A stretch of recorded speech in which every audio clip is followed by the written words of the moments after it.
If you're thinking about moving to the Las Vegas Valley or already live here and you're just curious about the different pockets of town, this video is for you.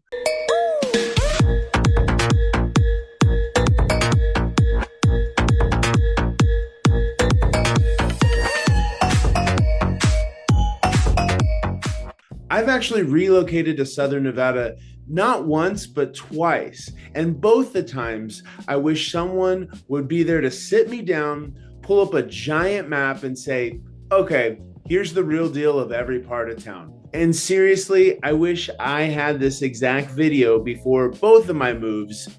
All right, so let's get right into it. So obviously, map of the United States. Nevada is on the western side of the United States there. It's one of the largest states and one of the largest states with government land as well. So if we're looking at Las Vegas here, LA is about a 4 to 5 hour drive down to the beach.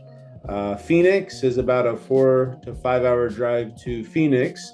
Phoenix is about 3 times the size of Vegas. I've always joked around and said, Vegas is about 20 years behind Phoenix in terms of size and scale. And then to the northeast, you're going to have Salt Lake City. That's about a 5 to 6 hour drive up there as well. If we get in a little bit more regional, a couple areas I want to focus on. One, decently sized town of St. George, Utah, which is in southern Utah, close to the 5 national parks like Zion. It's a great place to get away. In fact, one of my favorite places to go on a weekend trip is called Duck Creek, and that's just outside of St. George as well. Great place to visit. That's about a 2 hour drive.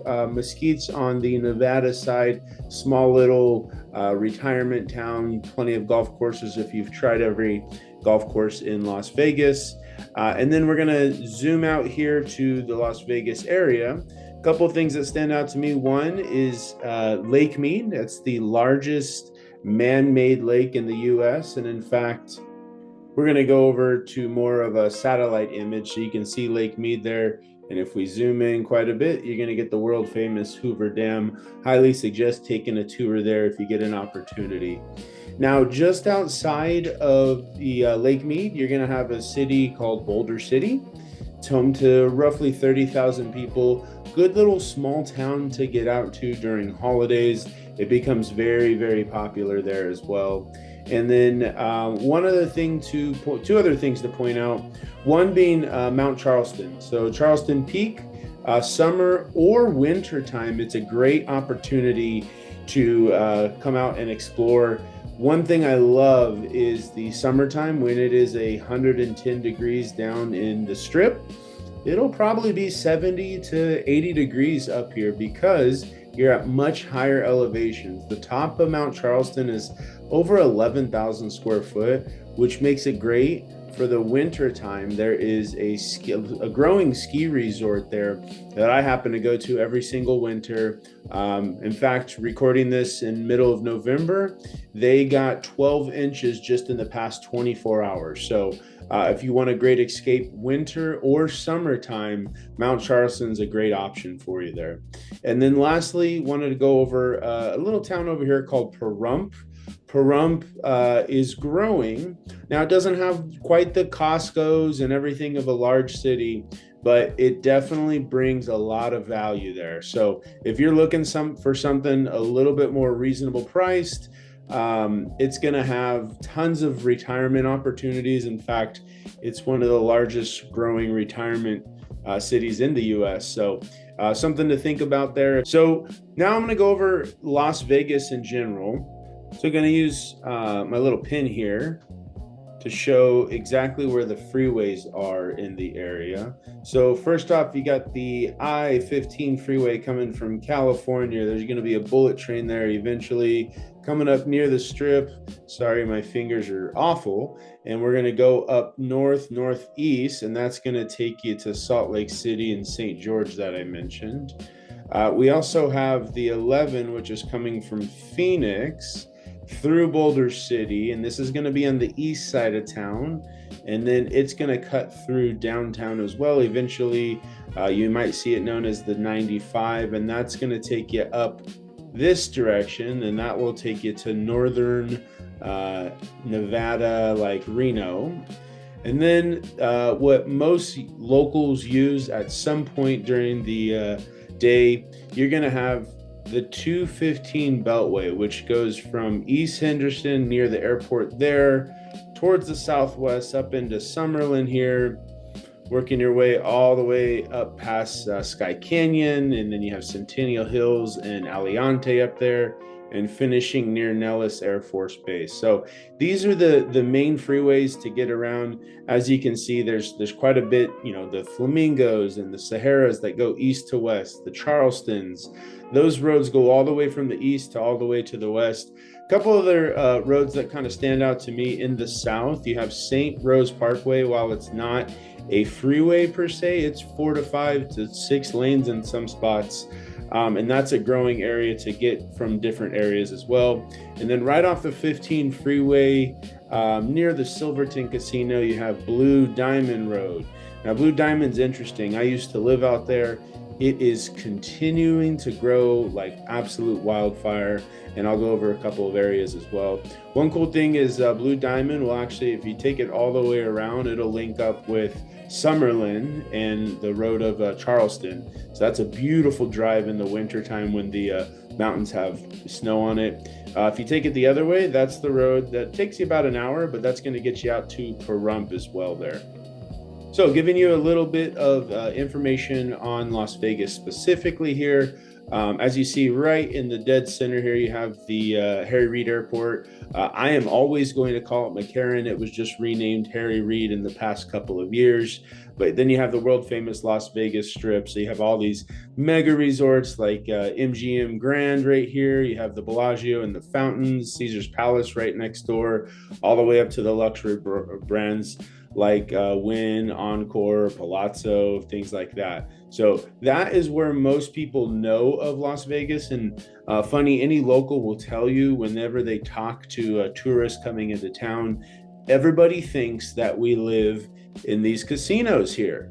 Well, that just makes up such a small portion of the overall Las Vegas Valley. In fact, there's over 2.5 million people in all of Southern Nevada. So it continues to grow, and blows me away every time the city has some new project that no other city can hold. Like, for instance, this weekend is Formula One down on the Las Vegas Strip. I just want to take a second, and before we finish the video, do you mind subscribing below so I can continue to provide content that you're interested in?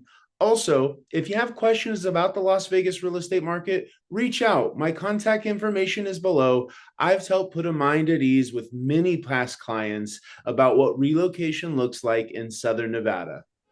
So going over a couple of areas here in Las Vegas, we're going to start with Henderson, which is a very popular city. It's consistently voted top 10 safest cities in America. I'm going to draw the outline of that from St. Rose Parkway. You're going to have basically West Henderson all the way through the mountains here. The Four Seasons Residences building. And then you have like deeper Henderson, Mission Hills, all the way out to Lake Las Vegas and Cadence towards the east side of Vegas. And then somewhere around here, it's going to cut off. But this area is known as Henderson, okay? Next spot is going to be the Southwest, up and coming, growing area of the Southwest, including Coronado Ranch. You're going to have Mountain's Edge. Rhodes Ranch is also another popular option here in the Southwest. Now, this area continues to grow. There is a lot of open areas, so there is a ton of new builds in this area. But this would be considered the Southwest, also sometimes known as Enterprise. Then you have what most people know of Vegas, which is Summerlin, up Wallapai Road here, Sun City, Summerlin, and out towards the new builds here. This area, which might overlap a little bit, that's all called Summerlin. It's a master plan community as well. Now, a couple of things within downtown Summerlin, within Summerlin, of course, you have downtown Summerlin, which we'll get to. You have the high-end areas of Ascension, Summit Club, the Ridges, all right here. And these are, you know, A lot of them $1.5 million or more for a home. There's some in the Summit Club that are 25 million or more. Other areas to focus on, you have the retirement area of Sun City, Summerlin here. And then you have the newer areas, which are still continuing to grow here. And this is Summerlin West. So it's west of the 15 freeway. They just added a new overpass as well here. Exploring a little bit more detail of the Southwest, you have Mountain's Edge Master Plan Community, which is all right here. Great area. The only drawback I see is just the travel time to the freeway. It's an additional 15 minutes to get you to the freeway, so just keep that in mind. You have Guard Gated Roads Ranch here as well, very popular area. And then what's been around for a little bit of time, a little bit longer than the others, is Coronado Ranch. So it's a big area around here, big houses, a little bit more land. And then one area that has grown like wildfire recently is this Enterprise area. So in this area, you're going to see pretty much all new builds, a lot of new builds in this area. Working our way north, a couple areas I want to point out. One up here, a little bit smaller community, but called Sky Canyon. That area continues to grow. Beautiful homes, Toll Brothers, Century, any builder under the sun is up that way. If you like the outdoors, like Mount Charleston, it's a quick, 30-minute drive up that way. But that area continues to grow, as well as Aliante. So there's a casino right here, and then you have Sun City Aliante there, and then they continue to grow all this area as well. So in the coming years, you will see much more development out there in the Aliante area. So now that I've went over all the general areas, one last one that stands out for me is Southern Highlands. So anybody driving in from California, you're going to come across Southern Highlands here. It's the most southwest area of Southern Nevada as well. Has a guard-gated golf course. And if you've enjoyed this video and want to see more insights on these communities, stick around for part 2, where I'm going to go over on a street level and explaining what these communities really have to offer. That's it for this video, and if it's brought you any value in any way, give it a thumbs up and subscribe for part 2. Thanks for watching.